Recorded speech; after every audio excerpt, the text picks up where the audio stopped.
amigos? Muy buenas noches. Aquí estamos en minuto 1 por la pantalla de C5N y lo vamos a acompañar como todos los días hasta las 22 con las cosas que pasan en la realidad. Una vez un jurista dijo, los hechos son sagrados, la opinión es libre. Bueno, los hechos se los presentamos, las opiniones quedan para ustedes, con todas las cosas que pasan en la realidad y con un gran equipo de periodistas, como siempre, Pedro Brigger, está Fernando Alonso, está Mariano Hamilton, nos van a acompañar para cada uno de su punto de vista y desde su especialidad contarnos qué pasa en la Argentina, la política, la justicia, la economía, el panorama internacional y últimamente el fútbol y la política. También habrá un párrafo para eso a lo largo de esta noche aquí en C5N en vivo para todo el país porque hoy es Viernes Santo, feriado, día para de alguna manera reflexionar, para analizar, para descansar, aunque los precios todos para arriba y Semana Santa no fue menos. Si usted quiere comprar pescado, todo se fue. En un ratito Fernando Alonso se lo va a contar. Pero la noticia de hoy, en feriado, los funcionarios hablan y hacen declaraciones. Concretamente, el presidente de la Nación, Mauricio Macri. Usted recuerda que ayer le contamos que Juan José Aranguren, el hombre de los precios en cuanto a las tarifas, había dicho que no tenía confianza en el país. ¿Qué queda si Aranguren no tiene confianza en el país cuando usted va a hacer la cola para pagar la luz, el gas, o va a reclamar porque hay aumento? Bueno, Aranguren dijo eso, se esperaba que alguien salga a decir algo, porque cayó mal en algunos funcionarios del gobierno. Sin embargo, Mauricio Macri salió a bancarlo, salió a decir, bueno, Aranguren dejó sus empresas para venir al gobierno, para tener una funcionalidad pública y aportarle al país todos sus conocimientos. Así que Macri bancó a Aranguren. Parece mentira, pero un ratito lo vamos a profundizar. ¿Por qué Macri banca a Aranguren si Aranguren no tiene confianza en él? ¿Me entiende? A ver, ¿quién maneja el país en la Argentina? Mauricio Macri. Y Juan José Aranguren no tiene confianza en Macri. Y Macri le dice, está bien, tenés razón, no tengas confianza en mí. Más o menos la cosa pasa por ahí de las declaraciones que ha presentado Mauricio Macri hoy, obviamente siempre en medios amigos que le tiran centros para que él pueda de alguna manera resolver las respuestas que tienen trascendencia. Y uno no sabe si en realidad el presidente lo dice en serio o quiere desafiar a la sociedad. Porque a ver, cualquier persona normal piensa, ¿cómo el presidente va a decir algo bancando a un ministro que no le tiene confianza y sobre la base de que tiene la plata afuera?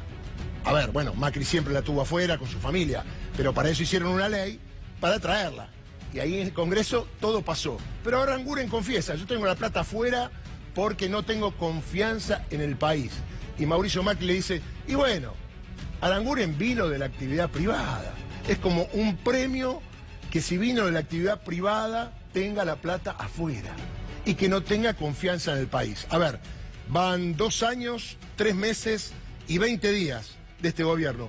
¿Cuándo va a recuperar la confianza Aranguren? Y en realidad, Macri, ¿cuándo le va a decir, al menos tomando un café, che, no me tenés confianza?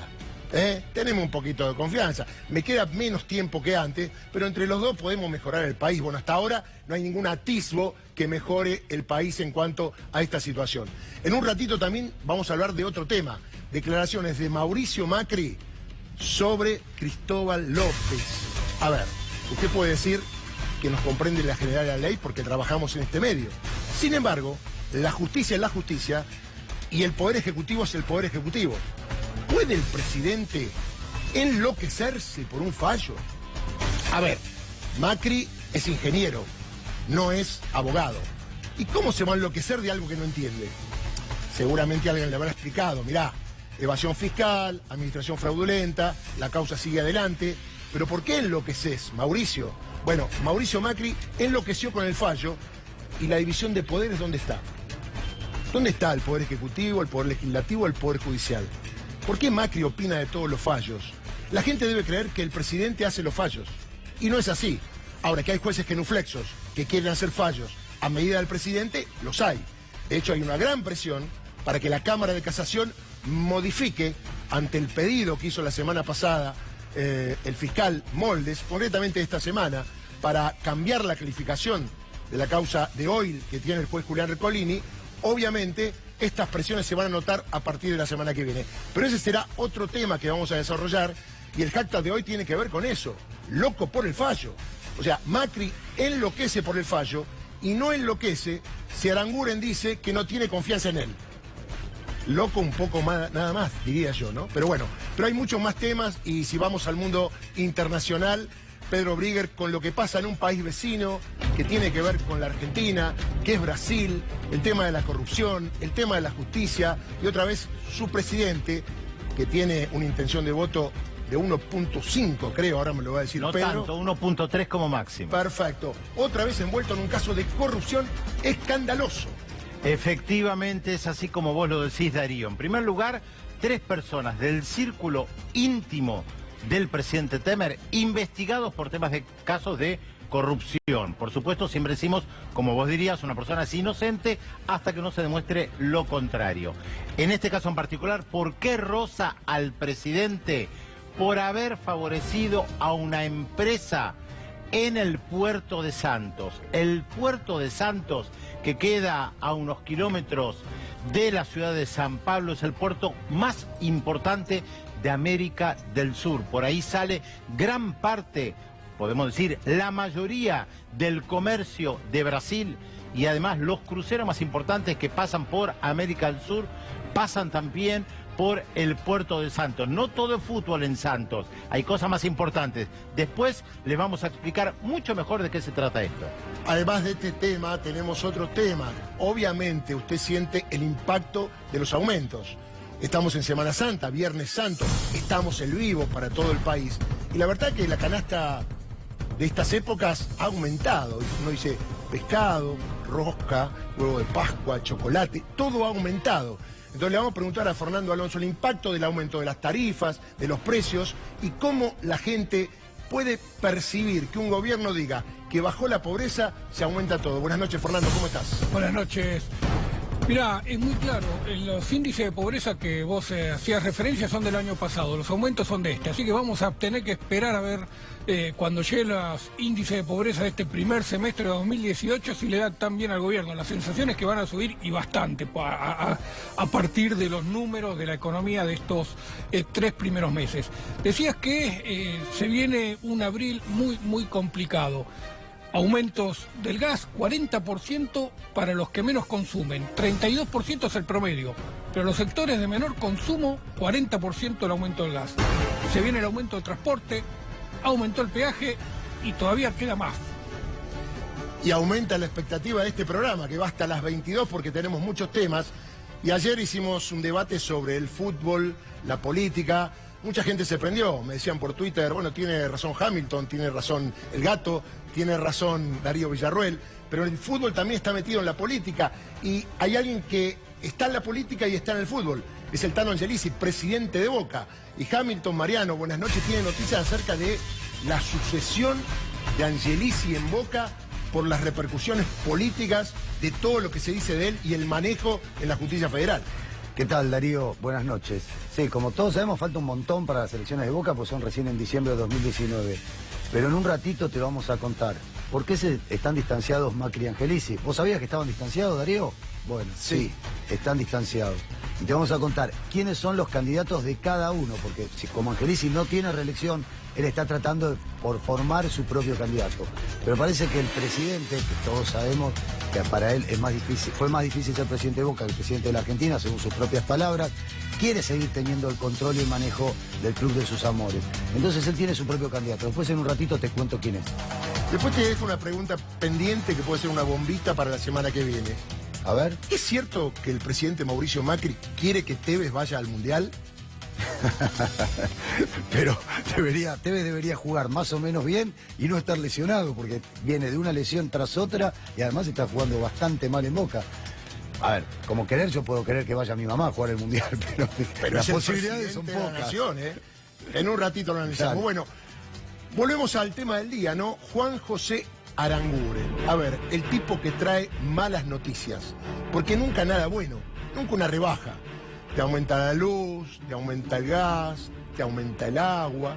Bueno, y vos decís, ¿qué toca hoy con Aranguren para aumentar?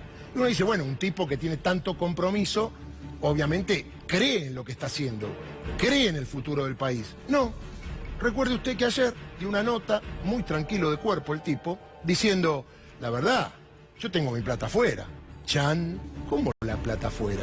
Si usted es ministro y está en este país. Bueno, lo que pasa es que no hay confianza. Recordemos que cuando ganó Macri, lo primero que dijeron era que automáticamente, al otro día de las elecciones, volvía la confianza de los inversores, volvía la confianza del pueblo argentino y que todo iba a funcionar. Nada de eso, obviamente, funcionó.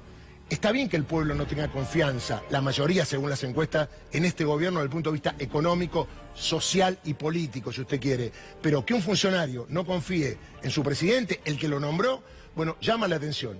Hoy Macri recogió el guante. Uno dice, a lo mejor le bajaban los decibeles, bueno, será un pensamiento de él. No, no, salió a bancar a su ministro. Yo no sé cómo explicárselo. Si usted quiere entenderlo, es algo así como... yo nombré a alguien en un lugar y me diga, no tengo confianza en vos. A ver, ¿entiende? Aranguren, que es ministro nombrado por Macri, dice no tiene confianza en el país. ¿Quién es el presidente del país? Mauricio Macri, vamos a escucharlo, dale. El presidente Aranguren dice que no trae al país sus ahorros del extranjero por la falta de confianza. Si un ministro no confía en los resultados de la política de su gobierno, ¿cómo se le puede pedir a los inversores que lo hagan? Yo no escuché las declaraciones en vivo y en directo, así que yo no sé qué contexto, y si no se está sacando de contexto lo que ha dicho Aranguren. Lo que yo sí puedo hacer es decirte y dar el testimonio de lo que hizo Aranguren. Aranguren dejó su actividad privada, donde le iba muy bien, donde estaba muy bien remunerado, para hacerse cargo del mayor despelote que dejaron los kirchneristas, que es un país sin energía, que perdía reservas todos los días, con las tarifas por el piso, con lo cual cada vez íbamos a más apagones, y se hizo cargo de una agenda muy antipática. Después, lo que él vendió quedó allá, y también él irá haciéndolo en el momento que él le parezca que es el apropiado, pero también teniendo en cuenta que si la trae, tiene que tener cuidado de no invertir, porque esta nueva Argentina, con una vara muy alta respecto a la honestidad, tiene que invertirla en algo que asegure que no va a tener un conflicto de intereses con lo que hace dentro del gobierno. La Oficina Anticorrupción le dijo que usted, señor, recibió como indemnización, liquidación final de la empresa donde trabajó 30 años, acciones de esa empresa en Holanda. Tiene que vender las acciones, y las tuvo que vender a la mitad de lo que valen hoy, perdiendo la mitad de lo que él había ganado en toda su vida. Esto es lo que hizo Aranguren por los argentinos. Esto es lo que hizo Aranguren por... A ver, no tengo plata encima, sino juntaría unos manguitos para Aranguren, que lamentablemente perdió mitad de las ganancias porque él trabajó en Shell y es asesor en muchas empresas.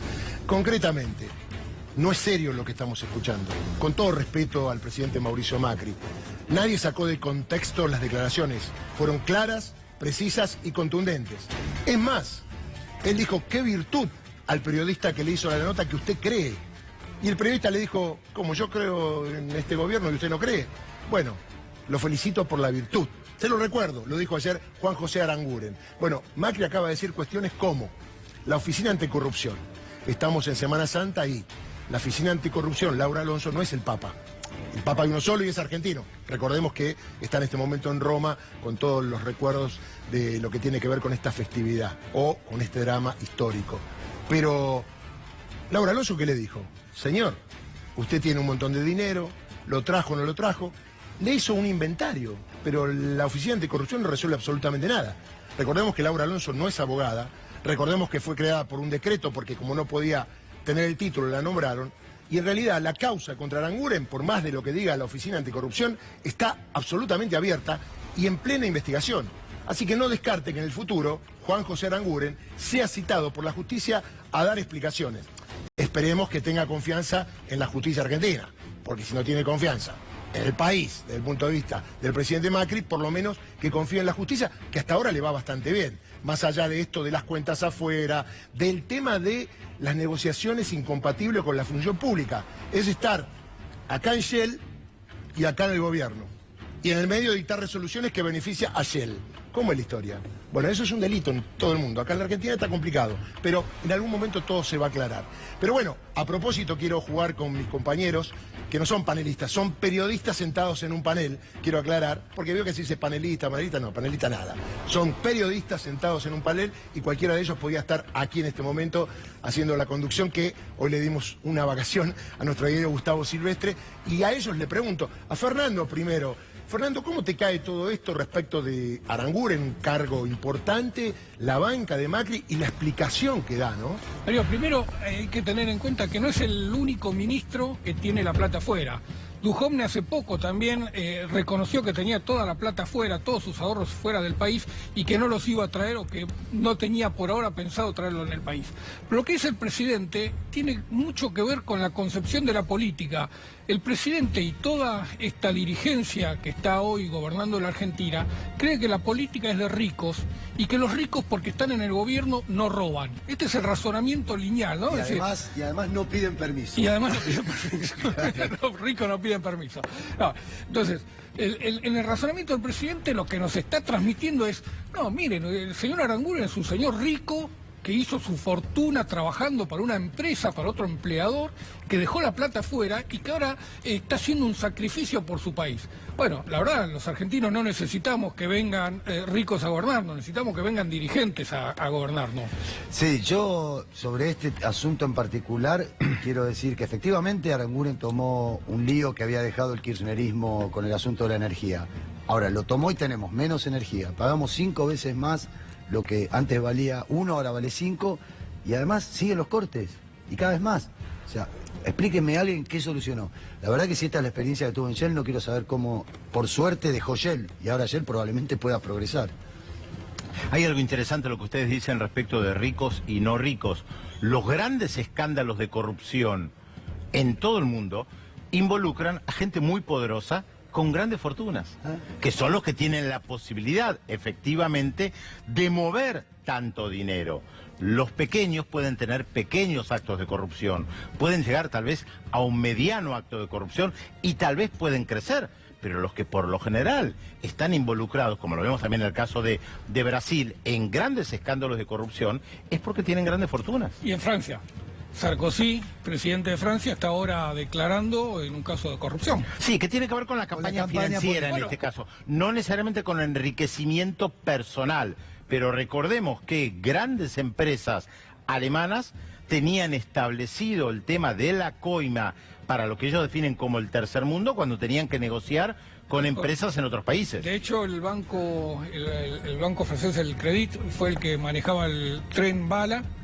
Tenía toda una causa por corrupción muy grande que involucraba a la Argentina, ¿no? Y que eso fue parte de lo que... Bueno, no nos olvidemos el caso Skanska tampoco, ¿no? Exactamente. O la empresa Odebrecht, vale la pena recordarlo, es una empresa privada que coimió a diestra y siniestra. Y no sabemos a quién en el país. Igual quiero yo hablo de política internacional, no te olvides. Le quiero aclarar a los compañeros que el delito de corrupción, propiamente llamado corrupción, en la Argentina no existe. Hay distintos tipos: administración fraudulenta, malversación, cohecho, incumplimiento de deber funcionario público, pero el delito corrupción, y tampoco está tipificado hechos de corrupción, son delitos cometidos por funcionario público. Es decir, que a veces se habla de corrupción y muchas veces no se llega a probar qué tipo de delito, más allá que alguien haya enriquecido su bolsillo inescrupulosamente. Entonces me parece que el tema corrupción en general está más inflado de lo que las leyes dicen respecto de cada caso concreto y los tratados internacionales a los cuales adhiere Argentina y cualquier país. Pero en ese caso, Darío, ¿no estaría bien también poder modificar las leyes y ponerlas un poco más a la altura de lo que son los tiempos que corren? Porque, a ver, que hay corrupción hay. El tema es cómo se tipifica ese delito. Tal cual. Lo que pasa es muy difícil tipificar la palabra corrupción. Muchos han hecho la palabra el que hiciere, el que no. Hay un montón de tipos penales que acompañan el tema de la corrupción. A propósito de la corrupción también es de temer en Brasil, ¿no, Pedrito querido? Sí, con ese juego de palabras, por supuesto, digamos que ahí el tema de la corrupción involucra a la palabra propina, como dicen en Brasil, que implica coima. Y esto implica grana. Grana es dinero.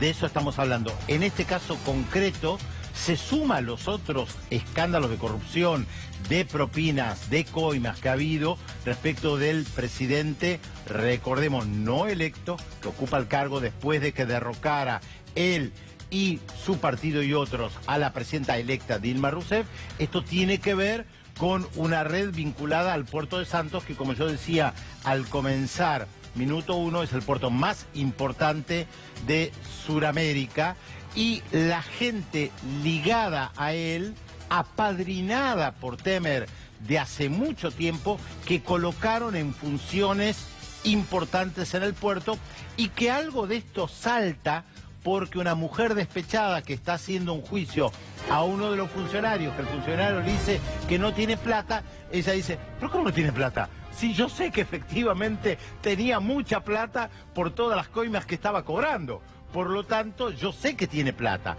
Bueno, esto destapó por una de las vías lo que estaba pasando en el puerto de Santos. Recordemos, Darío, en un año electoral donde el presidente, que todavía no es candidato oficialmente, inaugura obras a lo largo y a lo ancho de Brasil, reconociendo explícitamente que lo hace pensando en la campaña electoral que comienza oficialmente a fines de agosto, que su índice de popularidad es bajísimo. Yo te corregía, vos decías 1,5. No, según las diferentes encuestas, y reitero, los brasileños son muy afectos a las encuestas, no en mi caso, yo soy muy cuidadoso al hacer un análisis en base a las encuestas, pero los brasileños son muy afectos, no llega al 1,3% y un 75% de imagen negativa respecto a su gobierno. Entonces uno se pregunta, ¿cómo va a ser alguien que tiene apenas el 1% de popularidad, de índice de intención de voto,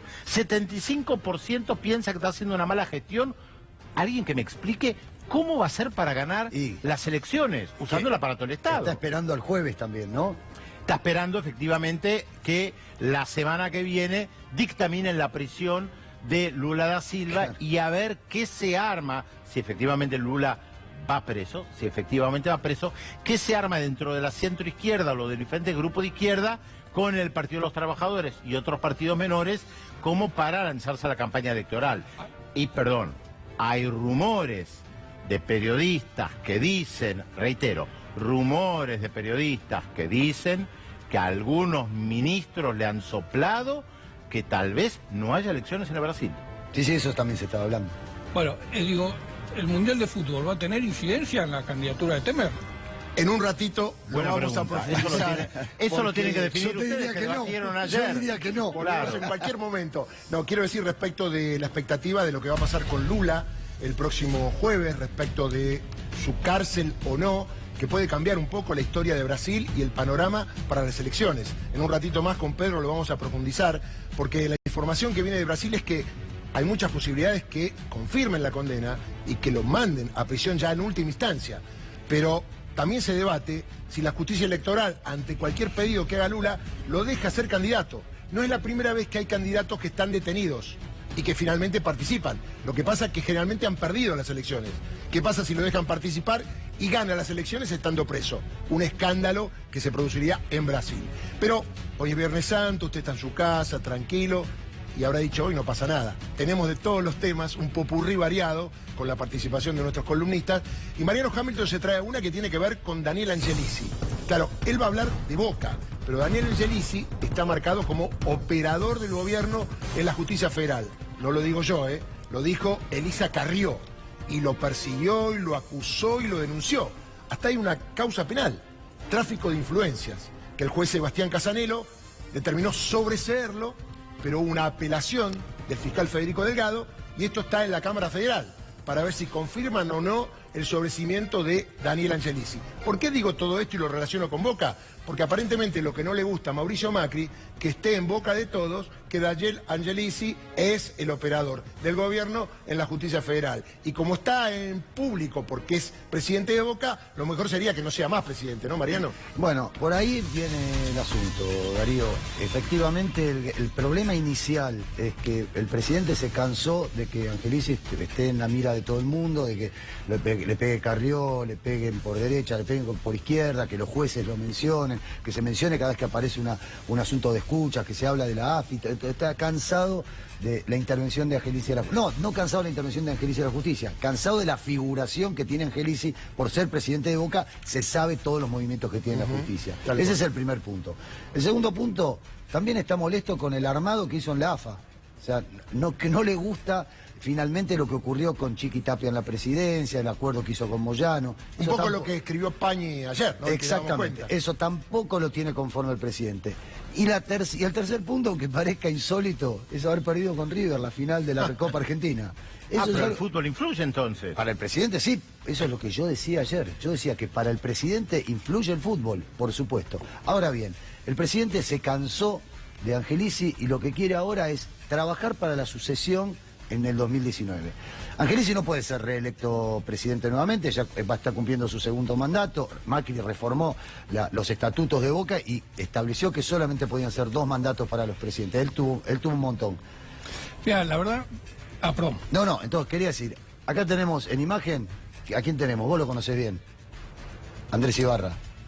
Andrés Ibarra, es el ministro... pero no lo tenía para esto, por eso, te sorprendí.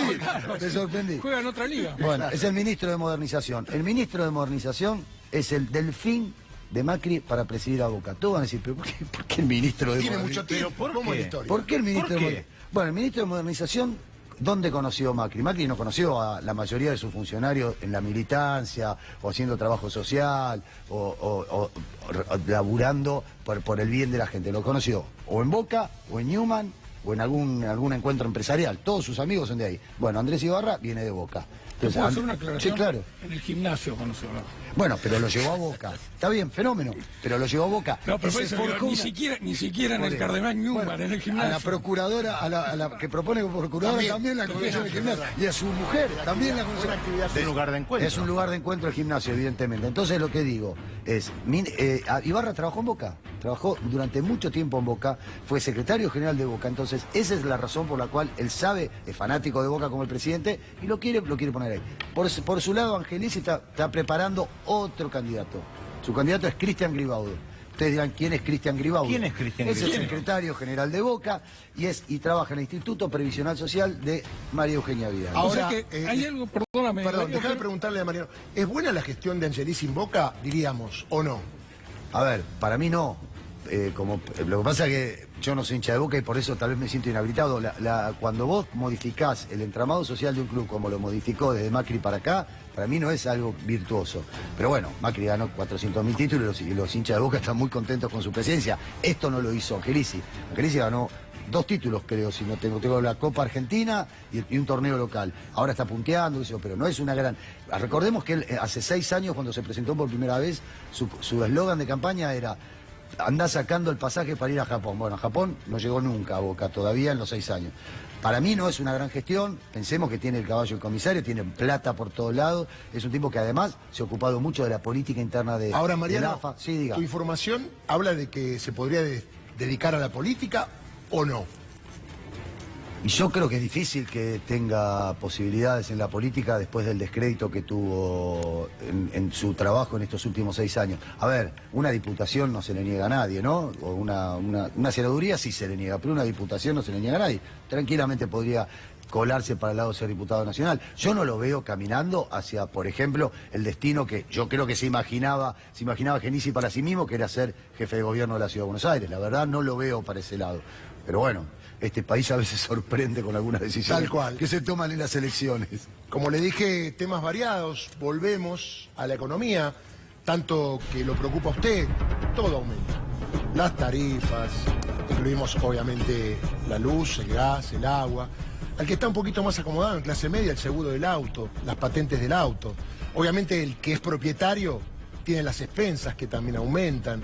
Y uno dice, esto no depende directamente del gobierno, pero todo aumenta. Y la verdad que uno responsabiliza a quien está al frente en este momento del país de todo lo que le va pasando. El sueldo no alcanza. Y uno lo comenta con un montón de gente. Por eso no entiende cuando, si todo aumenta, cómo cayó el índice de pobreza. Yo pensaba, ¿se fueron los pobres del país? No están más, porque si bajó es porque se fueron. Porque hay un índice del UNICEF que tiene que ver con los menores de 14 años. Y hay un 40% de chicos de 14 años debajo de la línea de pobreza. ¿Cómo se puede entender que los chicos sean pobres y los padres estén por encima de la línea de pobreza. A ver, en una mesa, ¿comen los padres y los chicos no comen? O, en realidad, yo estaba pensando, si la forma de contar, porque uno no entiende muy bien cómo se hacen las estadísticas, y usted que me está mirando, que es un ciudadano de a pie, dice, bueno, la estadística dice esto, que bajó. Y la verdad que nadie te dice y te cuenta y te profundiza cómo le hicieron. Siempre hay intereses, siempre hay grupos de presión que quieren llevar para un lado o para otro el resultado. Porque yo estaba pensando de alguna manera, si todo sube, todo aumenta, Fernando, es muy difícil plantear, más allá de la ayuda en los medios hegemónicos que te ponen la tapa, bajó la pobreza, vienen las inversiones, es muy difícil palparlo en la realidad, porque en la realidad no se ve lo que el gobierno dice que está pasando, ¿no?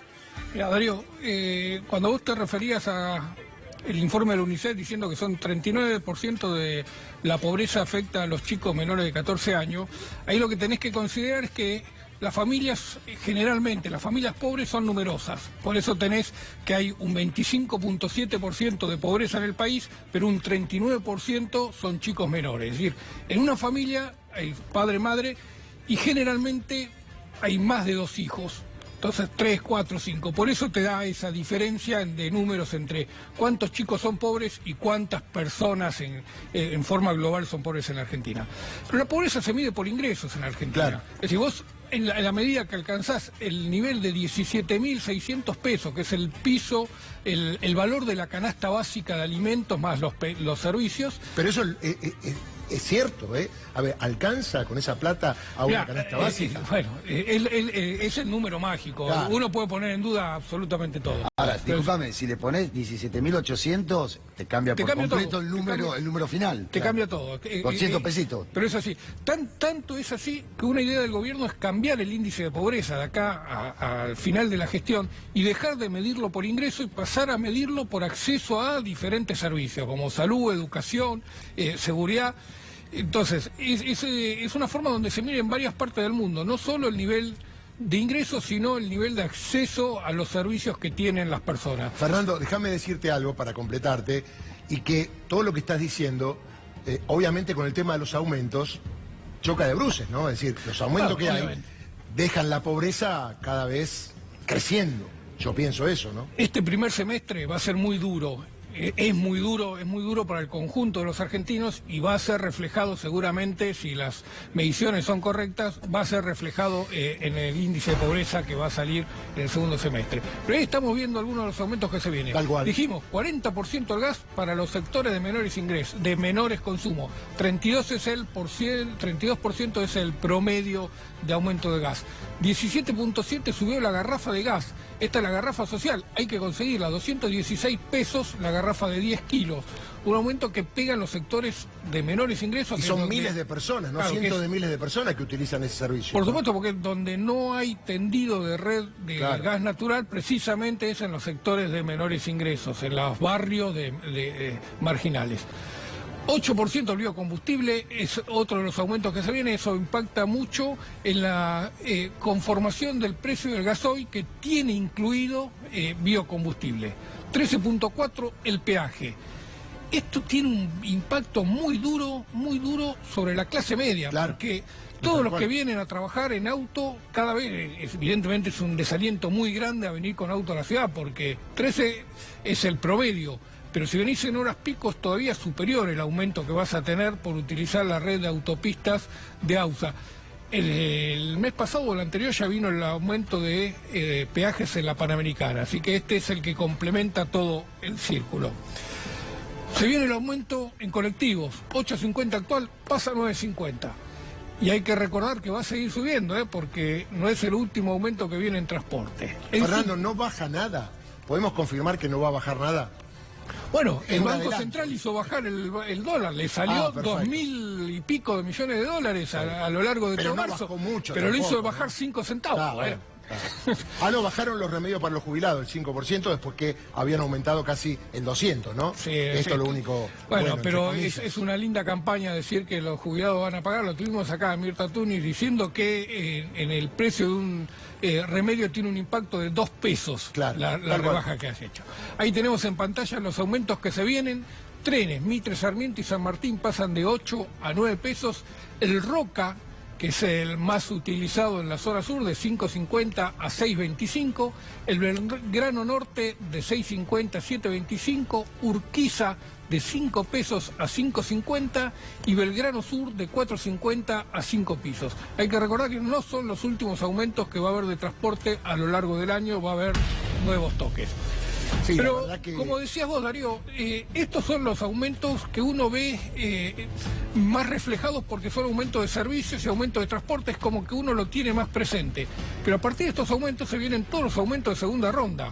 Es decir, el traslado del aumento del gas... Claro, que usan las fábricas al precio de los bienes que producen, llega al consumidor a lo largo de la semana. Por lo tanto, toda esta inflación que estamos viendo en estos primeros meses del año se va a seguir derramando sobre el resto de los precios a lo largo de los próximos meses. Y falta la del mayorista también, que eso también vos lo señalás todo el tiempo, que cuando aumentan los precios mayoristas, eso se derrama al mes siguiente en los precios minoristas. Y en los precios mayoristas tuvieron un impacto muy fuerte por el alza del dólar. Por eso se preocupó tanto el gobierno en frenar la escalada que estaba teniendo, diciendo mucho tiempo que no tenían ancla contra la inflación. Bueno, ya vimos cuáles son las anclas. Y para dólar, cerrar, salarios y tasa de interés. Para cerrar, los amigos remiseros, porque aumenta el GNC también, ¿no? Aumenta el GNC y ellos van a aumentar la tarifa. 13%. O sea, como vos decís, aumenta el GNC y ellos para poder llegar van a tener que aumentar la tarifa.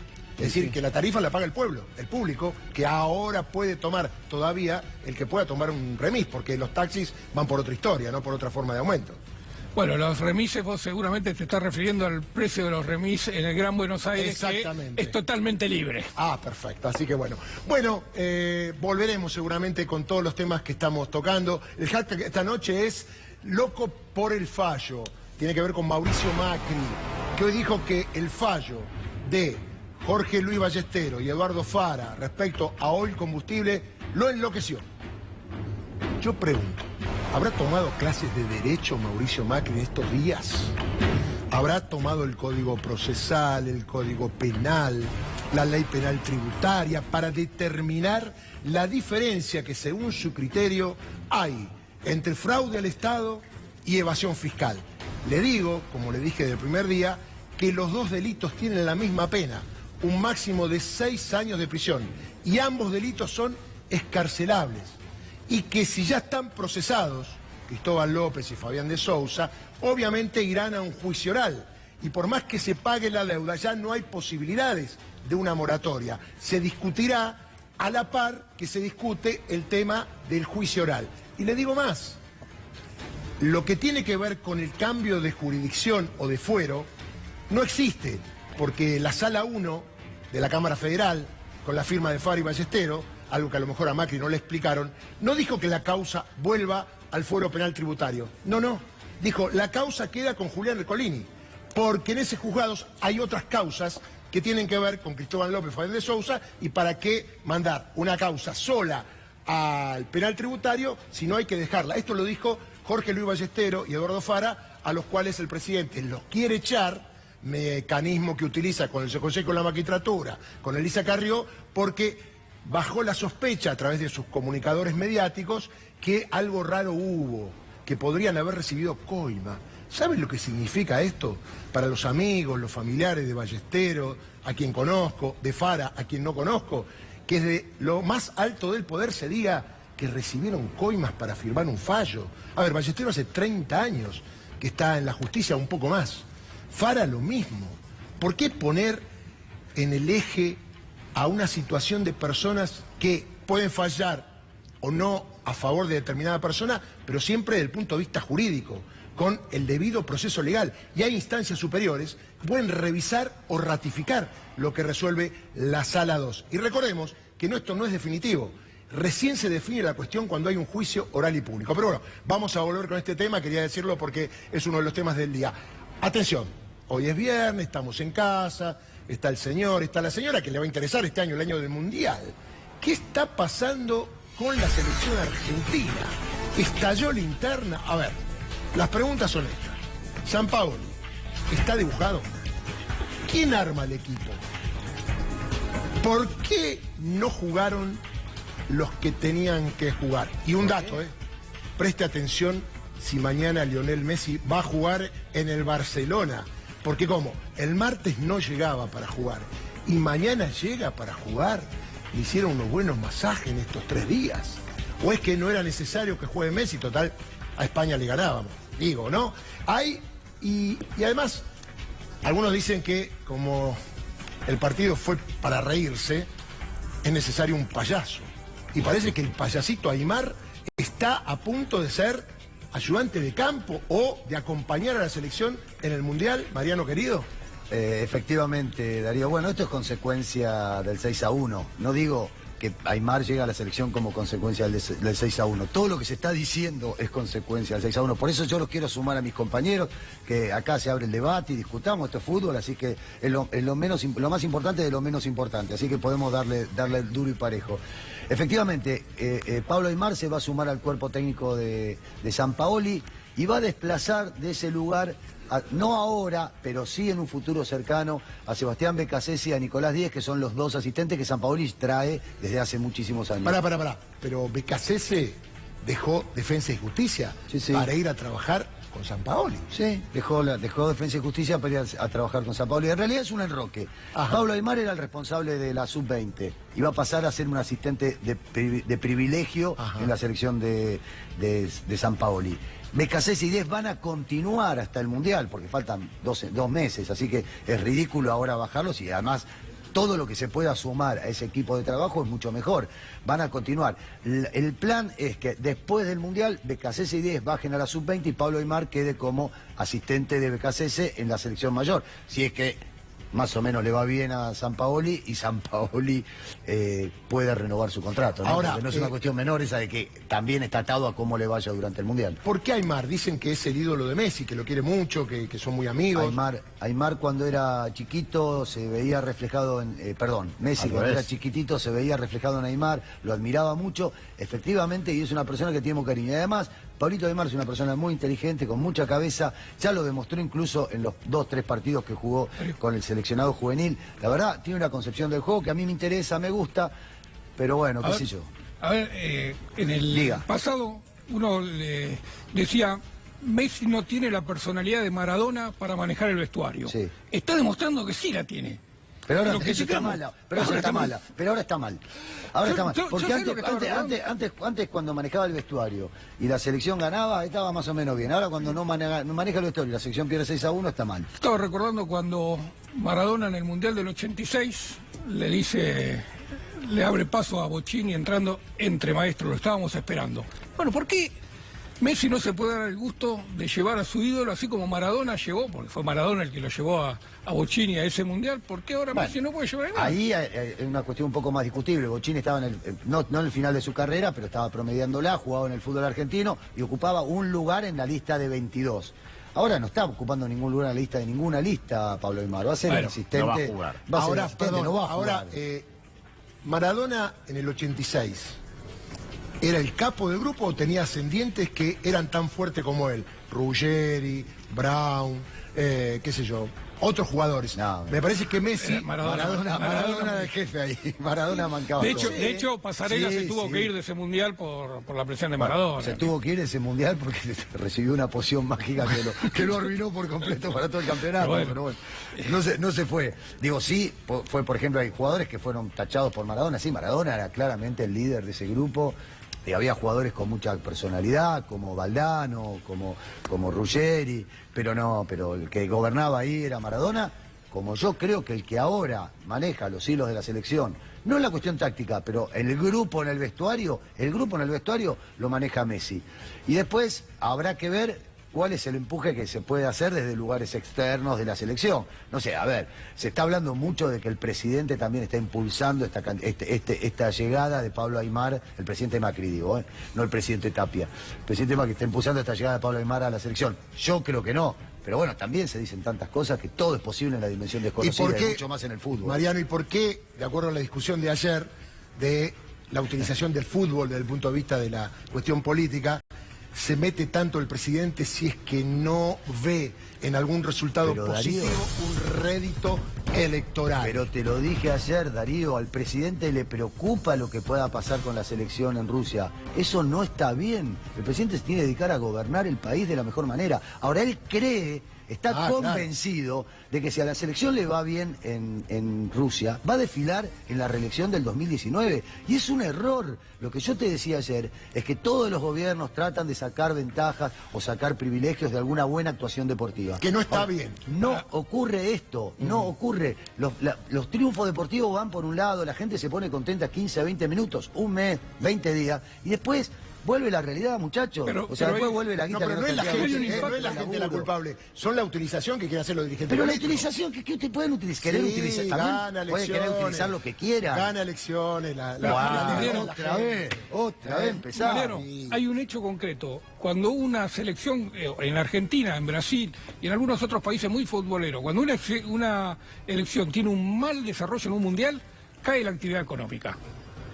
Está bien. Bueno, ¿Listo? es un hecho. Y bueno, por eso tiene una preocupación también para... Eso es la tarasca que ponen los mercados en el país donde en teoría va a haber más turismo y toda la Es cuestión. un buen comportamiento momento de la sociedad para que- decirle a Gustavo que toda la semana unos minutitos de polémica, ahora que estamos a 70 y pico días del Mundial, para meter la cuestión política, futbolera, la interna, pero obviamente todos queremos que nos vaya Yo bien, quiero queremos decir que una- Argentina quiero decir salga una cosa campeón más, y que Darío. Messi sea el mejor jugador, ¿no? Una cosita más nada. La verdad que me preocupa mucho que pensemos que la gente se deja manejar por un resultado deportivo. Esto porque la verdad es más o menos, yo lo pongo muy cerquita de que la gente vota por un lavarropa o por un aire acondicionado. La verdad, Sí. me parece de cuarta. Bueno, está bien, entonces nos estamos transformando en gorilas. Aceptémoslo, aceptémoslo. No, los dirigentes políticos quieren transformarse en gorilas cuando utilizan a la gente. Nosotros no, la gente que haga lo que quiera, pero cuando utilizás, no es el fin mío, utilizar un éxito para potenciar otra cuestión, como sería la política. El éxito del fútbol es del fútbol, y no es del país, es del fútbol del país. Pero eso es otra cuestión que lo vamos a analizar en otro momento. Bueno, cambiamos de tema, nos ponemos más serios porque siempre en estas fechas ocurren masacres, catástrofes, y tiene que ver con la Franja de Gaza, y nadie mejor que contarlo como Pedro Briguer, que siempre nos da estas cuestiones que lamentablemente son interminables, ¿no, Pedro? Efectivamente, decía muy bien Darío estas fechas porque se aproxima el mes de mayo y se van a cumplir 70 años de la creación del Estado de Israel. Mucho festejo, por supuesto, en Israel por la creación de ese Estado, pero hay que recordar que al momento de crearse ese Estado se expulsaron a decenas de miles de palestinos de su tierra. Por eso hoy, que los palestinos conmemoran 30 de marzo, el llamado Día de la Tierra, que fue convocado en su momento en 1976, miles de personas en la Franja de Gaza se movilizaron hacia la frontera con el Estado de Israel en lo que ellos denominaron la Marcha del Retorno. La Franja de Gaza ha sido calificada como una gran cárcel a cielo abierto. Israel es responsable de lo que ocurre en la Franja de Gaza según la legislación internacional ya hace 50 años, lo mismo con el otro territorio que Israel controla, que es conocido con el nombre de Cisjordania. Francotiradores israelíes del ejército apostados en la frontera con el territorio de la Franja de Gaza dispararon, mataron, según las diversas fuentes que están dando los medios de comunicación, palestinos e israelíes, a 15 palestinos e hirieron a decenas de personas. Todavía no queda claro cuántos, algunos están hablando de cientos de heridos. ¿Cuál es la política de Israel hacia los territorios que ocupa hace 50 años? Mire, lo va a definir mejor que yo un editorial de uno de los diarios más importantes del Estado de Israel, que se llama el diario Haaretz, y lo definió como una política de apartheid. Es una expresión muy dura, no se usa en cualquier caso, remite por supuesto a la relación que hubo en su momento en Sudáfrica del control de los blancos sobre los negros. Recordemos que Sudáfrica tuvo un rechazo internacional muy fuerte durante mucho tiempo, justamente por las políticas del apartheid. Había muchos países que ni siquiera tenían ningún tipo de negocios ni representación diplomática con el gobierno del apartheid y apoyaban a Nelson Mandela, que estaba en la cárcel. Es muy dura la expresión de apartheid y por supuesto que plantea la pregunta: ¿cómo tener relaciones con un Estado que lleva adelante políticas de apartheid? Pero esta es una pregunta abierta, por supuesto, que muchos gobiernos se hacen. ¿Tiene sentido tener relación con un gobierno que lleva adelante políticas de apartheid? Terrible las imágenes que vimos y lamentablemente hoy Viernes Santo, estamos en vivo, faltan 15 minutos para las 9 de la noche, Viernes Santo, yo decía día para reflexionar, la familia está en casa, los que pudieron se tomaron unos días, pero también están viendo la tele seguramente. A nosotros nos premian ustedes casi todas las noches con estar como líderes de la audiencia en lo que es el prime time a la hora que va este programa al aire, Minuto 1. Tenemos los entrevistados que tienen que ver con la realidad de lo que pasó esta semana y de lo que se viene. Está Silvina Batakis, ¿cómo le va? ¿Todo ¿Cómo bien? estás? Buenas tardes. Economista. Y lo primero que le quiero preguntar es, lo escuchó Aranguren, vio las declaraciones, digo, usted perteneció a un gobierno.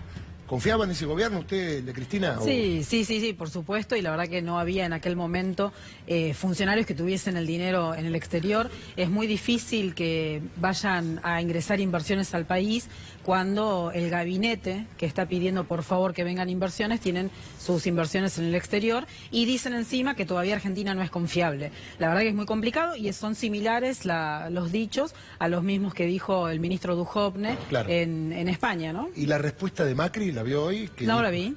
Bueno, Macri dijo que bueno, que Aranguren tuvo que dejar dinero para venir. Sí.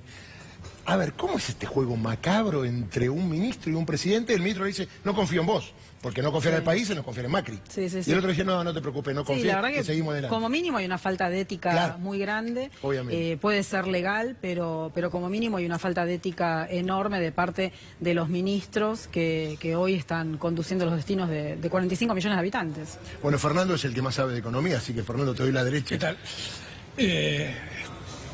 Estuvimos hablando en el principio del programa sobre inflación. Y da la sensación, o por lo menos uno cuando hace el análisis ve que este gobierno solo tiene anclas inflacionarias ahora en el dólar, hasta hace poco no la tenía, en la tasa de interés y en planchar los salarios. Y no se preocupa en ningún momento por la concentración económica o no tiene ninguna negociación con empresarios. Vos manejaste la economía de la provincia de Buenos Aires, pero tenés una idea de lo que es este problema tan profundo de la Argentina con la inflación. ¿Crees que solo con la tasa alcanza, con planchar los salarios, alcanza para combatir la inflación o el gobierno necesita tener alguna otra actitud?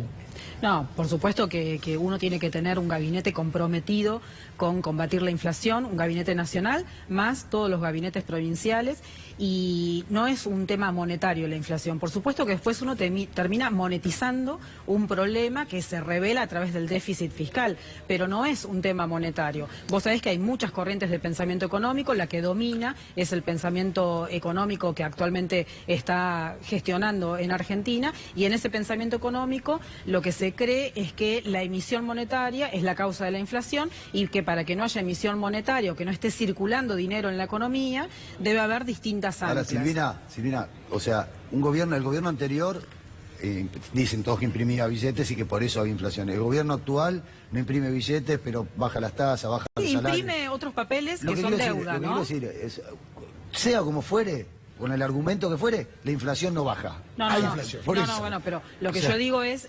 Habrá muchas escuelas, pero ninguna la pega. No. A ver, cuando vos imprimís billetes o imprimís papelitos, pero que terminan siendo deuda, lo que estás haciendo es monetizar un problema. Ese problema tenés que abordarlo con políticas integrales, de fondo y que llevan mucho tiempo. La inflación en Argentina no se resuelve de un día para otro. Hubo un premio Nobel de Economía al que le preguntaron qué modelos de país había en el mundo y él dijo, los desarrollados, los en desarrollo, Argentina y Japón.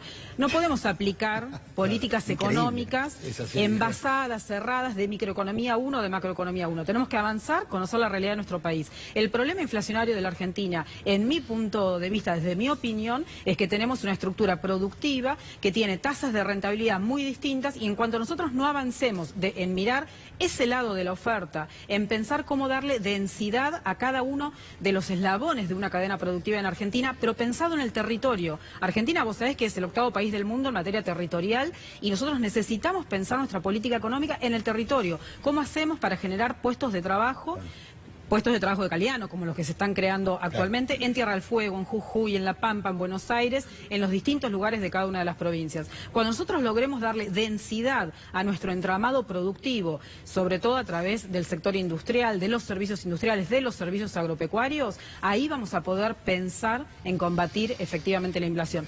Con las anclas que se están utilizando actualmente, que es el tipo de cambio, la emisión monetaria, la tasa de interés o las paritarias, por ejemplo, la verdad que no vamos a ir a ningún lado.